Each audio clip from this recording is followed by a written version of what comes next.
শুরু হয়ে গিয়েছে আইপিএল, ধুন্ধুমার লড়াই, কয়েকটা ম্যাচও হয়ে গিয়েছে।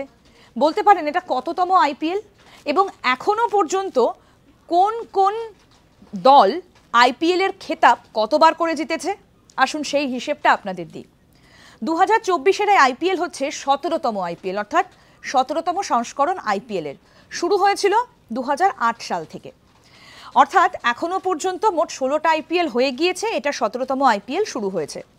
এবার আপনাদের বলি যে কোন দল কটা করে ম্যাচ জিতেছে, মানে জয়ী হয়েছে কোন দল। মুম্বাই ইন্ডিয়ান্স 5 বার আইপিএল জয়ী, সিএসকে অর্থাৎ চেন্নাই সুপার কিংস 5 বার আইপিএল জিতেছে, এই হলো 10।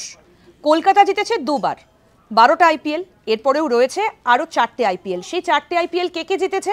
Rajasthan Royals, Deccan chargers, Sunrisers Hyderabad এবং গুজরাট টাইটান্স।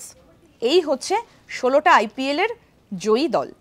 এরকম আরও অনেক আপডেট পেতে দেখতে থাকুন আজ তাক বাংলার ইউটিউব চ্যানেল।